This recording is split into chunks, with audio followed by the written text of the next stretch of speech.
ourselves that we will be here next year asking forgiveness from Allah? Or is this our last opportunity? And inshallah, a final narration which we can genuinely take heed from, which we can understand. Sayyidina Ibrahim bin Adam, rahmatullahi ta'ala alayhi, a very famous pious man of Allah, a very God-fearing man of Allah.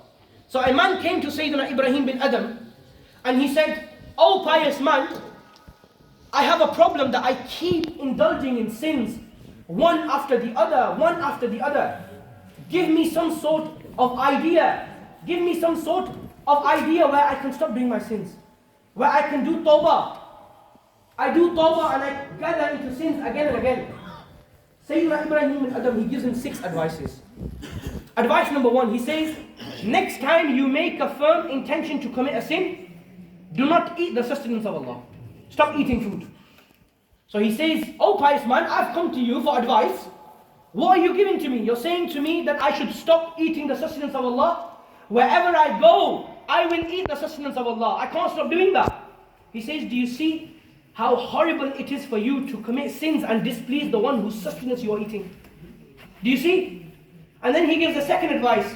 And he says, next time you make an intention to do a sin, leave the kingdom of Allah. Go out of the creation of Allah. He says, "Oh man, how is this possible?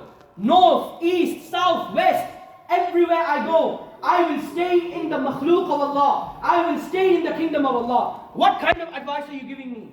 He says, "Do you see how bad it is to disobey the one whose kingdom you are living in? Do you see how bad it is?"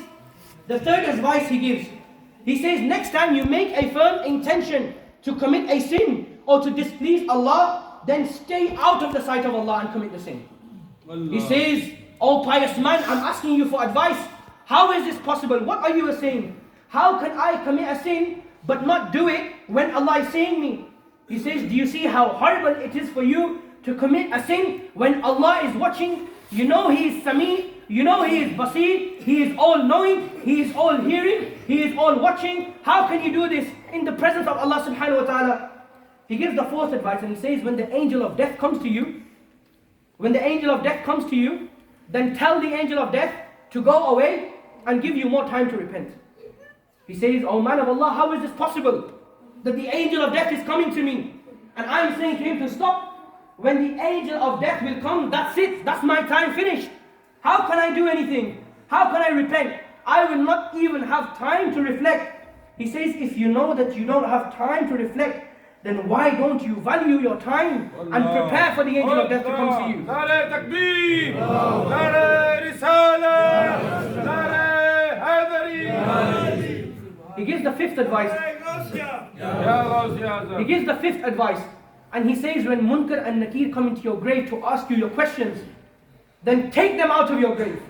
Tell them to go out. Tell them, I don't want to answer your questions. He says, Sayyidina Ibrahim bin Adam, your grace, how is this possible? Nobody in the world has the power to do this. To take the two